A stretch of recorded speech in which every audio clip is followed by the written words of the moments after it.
Hello, everybody. My name is Cameron Harris, and I would like to talk about basically how there should be a standard within all branches of government and its government officials, and how there should be a standard rule that is applicable among all government officials that's supposed to represent the public of the United States of America. I was born in 1997, and I remember growing up through peers, mentors, professionalism guides, online, offline, it did not matter. I was told that I was supposed to keep a professional standard across my day to day as well as online. I was not supposed to treat people with disrespect. I was supposed to be kind to others. I was supposed to emulate the best of people, and that's supposed to be a standard across every part of my day-to-day life, whether that's in school, whether that's online, or whether that's at work.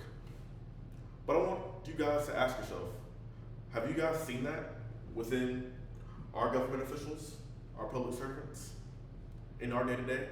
As you can see online, you always hear about, this political affiliate has done this, this political affiliate has done that. We always clash because I truly believe that we have lost our way. Our government officials have lost our way. They don't fight for our public, for the public. They fight for their own vested interests.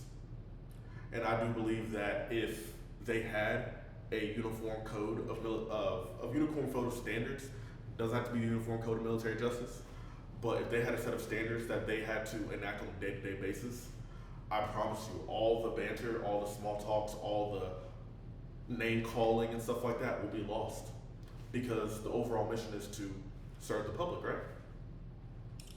So I will talk about how that represents in the military, the UCMJ, and as well as how we can tie that together with our elected officials. So first, an article from the War Room Journal talks about how one of the First Amendment rights, freedom of speech, is restricted within the military. Articles 88, 91, and 89, it restricts my freedom of speech where I cannot be disrespectful in any way, shape, or form to elected officials as well as my superior command. So non-commissioned officers, president, vice president, commissioned officers, doesn't matter. I cannot show disrespect to them because at the end of the day, my mission is to not only follow their orders, but to also make sure that we are being a cohesive unit to the mission.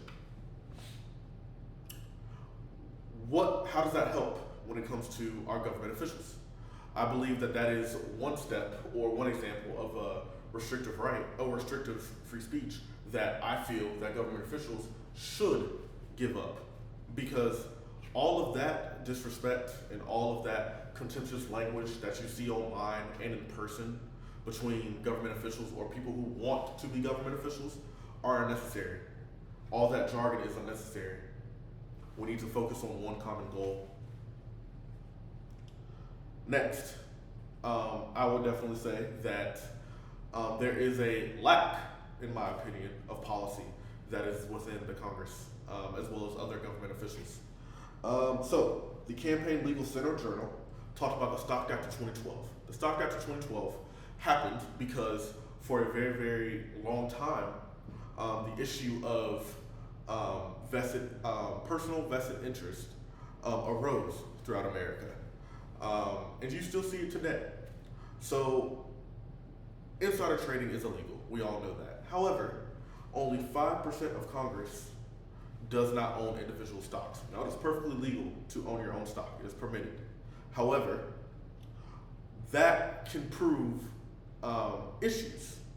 So that can prove, that can show that when it comes to government officials, their objectivity and representation of being a public servant for the people, it can be skewed, it can be biased, they can have ulterior motives by that one individual stock or multiple individual stocks, because they want to see their own privatized selves gain net worth, gain action, gain progression. So that can be removing red tape, adding red tape, and things of that nature to drive that stock up, which drive their portfolios up and their money up. What does that help other than their vested interest? Nobody. How does that help the public? How does that help their representatives other than the 1%? It doesn't. So I feel like a military, not a military, I'm sorry, but a standard code can help, where I genuinely believe that some rights, perfect example of like taking away their rights to own stock or give up their stock. If they want to be elected government officials that's supposed to serve the public, they have to give up their own personal stock. Serve before self, that was ingrained in my head while I served and still serve to this day. I feel like that should be the name of the game for public officials as well. And then lastly, the military defense firm, another article. It just overall summarizes how the military uniform code of military justice, military code of military uniform code of military justice was founded upon. How it was founded in 1950 to create uniformity, create accountability across all branches. And I feel like that is what is lacking within our government, how there is no standard code that is uniform for everyone. Articles 88, 89, and 91, I feel like those things should be necessary. And it should be really to the greatest extent, should be utilized to the greatest extent for our public officials. These people drive the American people as well as the American economy forward. So they need to be punished when they are not following said code. But without said code, they can do whatever. The public emulates are the people that we revere the highest in conclusion. So whenever we think about these things, we need to progress forward, we need to move forward, we need to do better. I feel like a standard code should be across all three branches and across all government officials that represent them. Thank you.